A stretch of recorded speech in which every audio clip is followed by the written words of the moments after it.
கிட்டத்தட்ட நாங்க ஐயா காலத்துல இருந்து இன்னைக்கு 30 வருஷமா கட்சி தொடங்கின நாள்ல இருந்து கிட்டத்தட்ட 40 ஆண்டு காலங்களா இதுக்காக போராடிட்டு தான் இருக்கிறோம். இன்னை வரைக்கும் இன்னைக்கு நீங்க இது ஈஸியான விஷயம் இல்லைங்க. நான் ஒரு பேராசிரியை, நான் இன்னைக்கு டாக்டரேட் முடிச்சிருக்கேன்.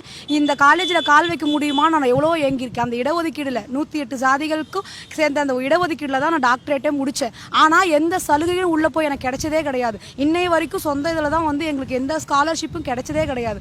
ஆனால் இன்னைக்கு இந்த இடஒதுக்கீடு கிடைச்சதுன்னா கண்டிப்பாக என்னுடைய அடுத்த தலைமுறைகளுக்கான வாழ்க்கை நல்லா இருக்கும். அவங்களுக்கு தேவையான வேலை வாய்ப்பு, பொருளாதாரம் கண்டிப்பாக நல்லா இருக்கும். இவ்வளோ படிச்சும் இன்னைக்கு நான் வேலை இல்லாமல் தான் இருக்கேன். அதுக்கு காரணம் எனக்கு அரசாங்கத்தில் கிடைக்காத அந்த இடஒதுக்கீடு தான். எனக்குன்னு இருக்கக்கூடிய அந்த இடஒதுக்கீடு கிடைச்சிருந்தா இன்னைக்கு எங்கள் வாழ்க்கைலாம் நல்லா இருந்திருக்கும். உண்மையிலுமே அதுதான், ஒரு நாளைக்கு தலைமுறை ஒவ்வொரு படித்த இளைஞர்களுக்கும் வேலை கிடைக்கணும். எங்க சமுதாய இளைஞர்களுக்கு வேலை கிடைக்கணும்.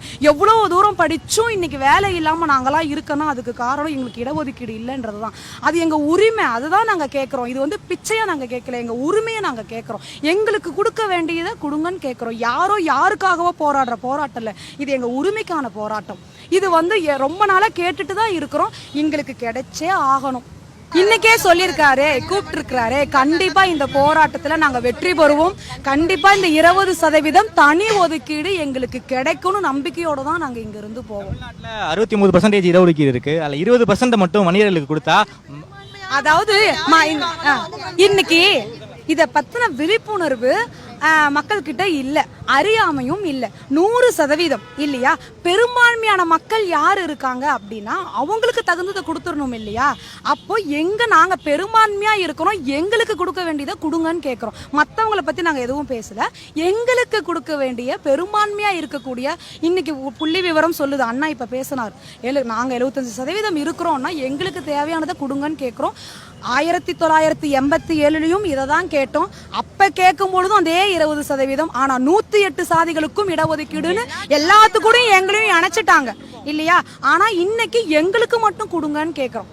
அதுதான் எங்களுக்கு இது வரைக்கும் ஜாதிவாரி கணக்கெடுப்பு நடக்கணும்னு பல பேர் சொல்றாங்க. சோ அப்படி எடுக்காமலே எங்களுக்கு 20%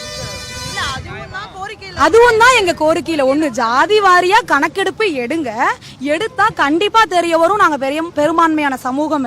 அப்ப எங்களுக்கு அந்த 20% கொடுங்கன்றோம். நாங்க ஏற்கனவே புள்ளி விவரம் எடுத்துட்டோம், நீங்களும் எடுத்து இதை சமநிலைப்படுத்தி சமநிலையா எங்களை வச்சுக்கோங்கன்னு நாங்க சொல்றோம்.